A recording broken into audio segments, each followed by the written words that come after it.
Hey everyone, welcome back to Alchemy with Zero Phase. I'm Eric, and this video will be mostly for the people who've already purchased my Stable Diffusion prompt generator, and I want to express my gratitude to everybody who has. We have a growing community on Discord of people experimenting and playing with this and figuring out new things you can do with it. And what I wanted to do in this video is do kind of a demonstration of the different functions and some techniques that I figured out. We'll try to keep it short. There's so many different things you can do with this. Again, it's not like any other prompt generator out there. This is wielding the full intellectual weight of ChatGPT and its vast knowledge.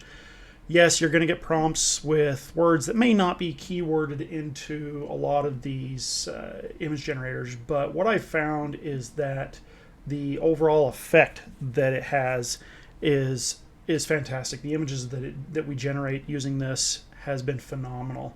And the people who are using this, a lot of these people are new to Stable Diffusion. And one of the things I found very frustrating when I first got into Stable Diffusion was just trying to figure things out. Trying to understand, how to structure a prompt, where do I put what, and really what makes a good prompt. And honestly, that's all opinion. I have my ideas of what makes a great prompt. I programmed that into my Stable Diffusion prompt generator, and that's what I go with. And what I found is people love it, and it does have a lot of flexibility and power behind it.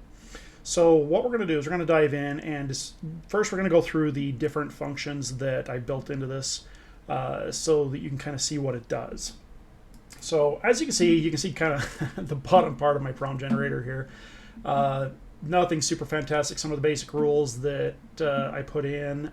This is probably maybe 1/10 of the full prompt. You're not going to get much. That's why I'm not too worried about showing this. So what we're going to do is come in here, and the first thing we can do is type help. Oops. And what I've got built in is it generates a quick guide showing you some of the functions that are available. You got your auto function, high quality, low quality, photo, AR, which stands for artist reference, trend for trending sites, amp, which adds this is the function that I struggled with in previous versions, and it seems to work a lot better in this one, that adds the emphasis format to specific wording in the prompts when you use this. So what we're going to do, that's the help command. You could have typed $help, but I find that GPT is pretty intuitive and will know what you're talking about. So the first thing I want to go into here is the auto command. Now, the way I've designed this is this is more like a give me some random prompts kind of thing. And it will do that. Type in auto and hit save and submit, and you will get some random prompts. They will vary. It is set up to do random lengths of prompts, set up to utilize the what I call trigger commands randomly, or it'll pick based on what the content is, and basically what it decides which ones it's going to use at the beginning, and will kind of just work its way through that, utilizing, like you can see, it uses the emphasis formatting on pretty much all of these, which is good. I really like using that. It really does make the images pop. You'll notice it still has the ID that I put at the beginning. This is a 7-character random ID. You will get once in a while 7 X's, as that was the template I used. If you do get that, it's not a big deal. You just tell it to relabel if you want to label, or you can tell it no label. That's one of the techniques I'll show you a little later here. So it's set to give you between 2 and 10 prompts random. Now you can control this. These are all just going to be random scenes based on what the AI wants to put out, but you can narrow it down. Let's say we want to see something that's a little more fantasy with a castle. And you don't have to let this be random. I just want 2 prompts. We're not going to wait for everything to come out.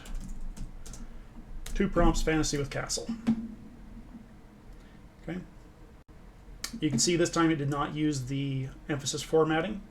Majestic castle emerges from the midst shroud. Okay, so you go through this and you render these. These will turn out to be really nice. It automatically used trending on DeviantArt, trending on Instagram, because there's a lot of pictures on Instagram of fantasy stuff that got pulled. Anyway, so let's go back here. So that's the auto. You can utilize the specific trigger commands with the auto command, and it will sometimes override the auto command, but overall it's going to be pretty random with the ability to control really the number of prompts that are going to be given to you. Okay. So the next one would be the low quality and high quality indicators. Now these can be kind of random too. Again, anything with ChatGPT, I've tried to get this thing so that it is at a, I'm going to say anywhere between 80 to 95% hit rate. Meaning when you use a command, way more often than not, you're going to get the response that's expected. That's just what you have to deal with ChatGPT, but the effect and the results speak for themselves. So let's go ahead and we're going to put in LQ, 2 prompts, 40 words each. We're going to do a sci-fi space battle, and then just hit that.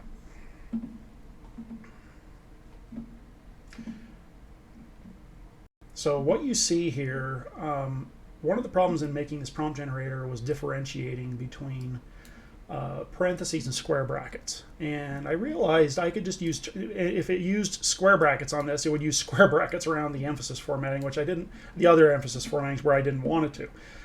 GPT has a hard time with it. I don't know why. It's very difficult to get it to differentiate between those two. So what I did is in the low quality, we just basically specified low quality, amateur, minimalist, and then strongly emphasize those with a 720p, and the results are great. I mean, you get this stuff that's very childlike, messed up a little bit. I mean, you could use it for things like children's storybooks or whatever, just concepting ideas. It did randomly use the emphasis formatting on other words. Typically, it's going to be doing phrases or words containing nouns or adjectives, so it hits the ones that it's supposed to hit. Okay. HQ does the opposite. If you leave this out, the standard quality will just be, in fact, I think it says up here, high quality masterpiece detailed, 8K, with no extra numbers or anything. Just, it helps the overall quality of the prompt. So, but we're going to do HQ in here. And as you can see, high quality, it emphasizes it more. Masterpiece 1.2, detailed 1.4, and then typically it's putting 8K here. It kind of picks between 8K and 16K by itself. Putting those at the beginning, I find gives a better overall effect to the prompt. Others might have different opinions. Some people actually take these and put them near the end of the prompt. So either way, you could probably tell it to put the quality indicator at the end of the prompt, overriding the default settings. By doing this, HQ at end of prompt. Let's just see what it does here.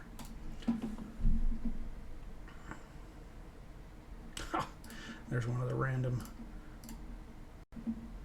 You tell it to do something outside of its normal bounds, it may give you something that you like, what the heck is that? So no, it did not. It's pretty hard coded that that's absolutely has to be at the beginning. I'm not going to worry about it. I just thought I'd try it. Okay, so next thing would be the trend command. Typically the trend, the AR, and the amp command will go at the end of the prompt. So we're going to do a large green alien rampaging across the city. Sometimes you need to do the amp command. Let's see if it'll do it this time. This is one of those commands that was very difficult for me to implement. Again, for some reason, and I'm just going to say this, trying to program this was like having an argument with an emotionally destabilized Vulcan. I mean, ChatGPT takes everything literal. If you have one set of commands in one section that say one thing, it may interpret commands in another section where you're kind of referencing or trying to reinforce those as something else, and it'll just do whatever it wants. But like I said, more often than not now, we get what we want. So we get some emphasis on cracked pavement, debris flying, extraterrestrial, green skin extraterrestrial. You render that, it's going to be a pretty cool image. Now, it went ahead and added randomly here a camera. And that'll be the next thing I talk about. Actually, I should have went through that first, but So the amp command, again, that goes at the end. Photo goes at the end of the thing. Trend and AR will go at the end of the prompt. So we're going to do that here. So photo, if you do photo, $photo, or if you, typically what I like to do is put a photograph of a large green alien rampaging across the, let's just put that there. It should, photo, any kind of photo word, photo, photography, professional photography, whatever, is a trigger word which tells it to include very specific camera and lens information. Okay. Sometimes it will include a trending based on the fact that it's a camera, and it'll include things like National Geographic and a couple other things because it's kind of like a wildlife shot almost. So you'll get that. You can modify it. You can tell it to remove trending. If you don't want that, remove trending.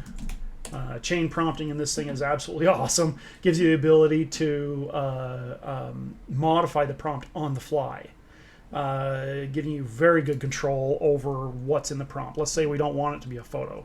Change to oil painting. Bam.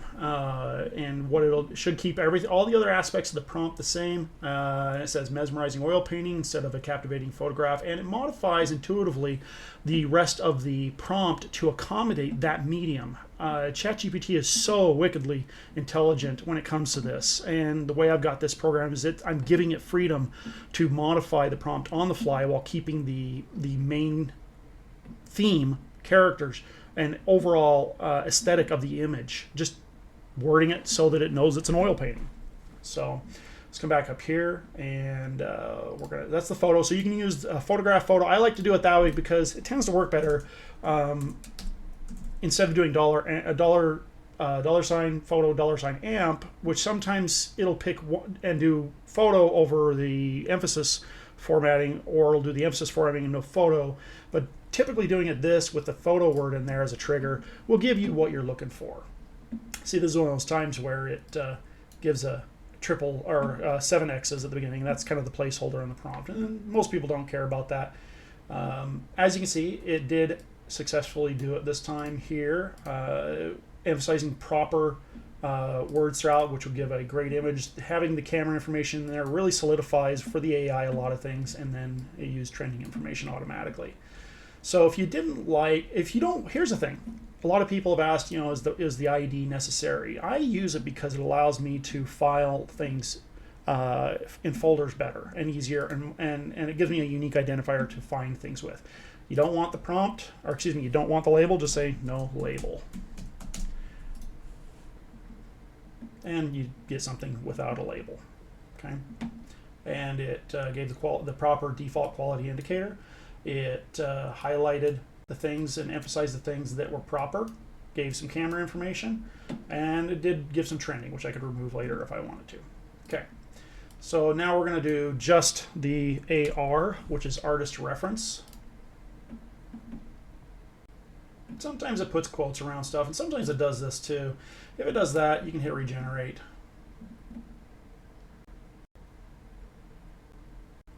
Yeah, now we're going to slide back over here and just resubmit it here. Sometimes it does this, where it does this here, where it just puts in the placeholders. I'm not going to try and hide this. This is an effect of ChatGPT and how it works. And sometimes you just got to resubmit. Sometimes it deals with the fact that I'm saying no label, which gives it some stuff it kind of complains about. So what we're going to do, remove that. And then in the style of Martin Schuler, which is, if you look it up, a photographer. So because we're telling it to be a photo, it's going to use a photographer and not a medium artist. Okay, still use the trending. Again, some of this it just randomly decides to throw in. Okay, so now we're going to do the trend command, which is going to do the same thing as this right here. So I find myself almost never using it. but it will put the trending information there. So it still included the camera information, included the trending information, did not include the artist reference because we didn't specify, and this time it did not. That one's a pretty good one. That one was a real short set of scripting in the prompt generator, and so it's very easy for it to understand. Things like the ID, camera information was a little complex. Trending information wasn't. There's probably some adjustments we're going to do to try and solidify whether it includes this or not. The amp or emphasis scripting was ridiculously difficult. I had the last 3 versions of the prompt generator, I could not get it working right. And this last time I spent a week and a half, 2 weeks working on this new version and finally got it working right. So, okay, so those are the basic overall commands. And so I told you a little bit about chain prompting. I did a little bit ago, kind of demonstrating that. So we're going to go through and do that and show you kind of the power that it has here. So we're just going to do a simple prompt. We're just going to do a cybernetic warrior with blue and, I don't know, what's another good color? Green neon trace lines.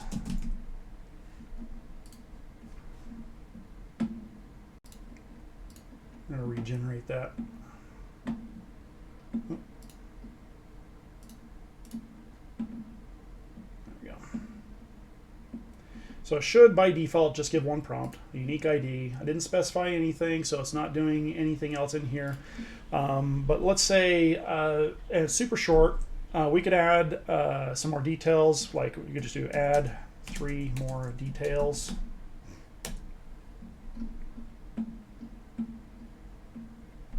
Sometimes GPT can be slow. So as you can see, the prompt's longer. It adds more details based around nouns, adjectives, and real succinct descriptions. Okay, let's see if this works. We're going to do amp nouns and adjectives. Try it again. Again, this is one of those commands that was really difficult to implement. Sometimes it does it, sometimes it doesn't. When you're down a few commands, it'll sometimes not recognize it. There we go. Okay, so it emphasized certain things. These are, it looks like these are characteristics than anything. So we could have left out adjectives probably, but anyway. So you can specify what you want to amp, or I call it amp, emphasize, whatever. Let's say we is it a man, woman? Let's see. It doesn't specify. Make the warrior a woman. As you can see, it changed the emphasis formatting. So if I don't want it to do that, say keep formatting, make the warrior a woman. And it kept the formatting. A woman of unmatched prowess, and matches everything else. She, her. Let's change the scene to a, where is this? A dystopian cityscape. So let's change the scene to a dark forest. We also, again, keep formatting, just so we can keep that emphasis formatting there. Within the depths of a mystical dark forest, a cybernetic warrior, a woman of unparalleled might, and adds the rest of the information. It removed the dystopian cityscape and put her in a forest. And again, this is just an example. You can run wild with this, trying different things, utilizing the intuitiveness of the AI to work with these prompts. I mean, seriously, you wanted, let's see, let's add, I mean, this would make it really long. Let's add 10 more specific details to the scene. And you really want to make long prompts. And you read through that. I mean, there's going to be some narrative there. I've tried to keep it from being too verbose in a lot of areas, using useless words. But when you do this, it does tend to get a little verbose. This here, you could still throw it in, and it would generate a great scene. instead of doing that, let's make 20 words. Let's see if we, I mean, if we wanted to shorten that down to a real succinct prompt. Cybernetic warrior, woman of unparalleled might, emerges in the mystical dark forest, adorned with vibrant neon lines. She exudes strength and resilience, and you're going to get exactly that. I mean, it may not have all the details. The image isn't going to be as refined, but it'll give you something that looks really nice. So that's part, I mean, this is just a fraction of what you can do with this. I've done things like asked it to generate 5 prompts based on a storyline around XYZ, and it generates 5 prompts in storyline order, and you can ask it to modify certain things, and then you throw those in Stable Diffusion, and you have images you can put in for a story. So this is, I hope people, you know, the people who are using this, I'm glad they're loving this, and I really hope that people who see this understand what's going on here. Is that we have a prompt generator for ChatGPT that works, and you know, yes, there's little nuances, some minor instabilities, and that's what you get when dealing with AI. But this is a lot more rock stable than any other prompt generator I've used, and gives you the flexibility of the AI and the knowledge of the AI. So I hope you like this video. If you have any questions on what it might be able to do, please feel free to leave it in the comments. Join our Discord. Ask the people there what they've been doing. And love to hear from you. We'll talk to you later.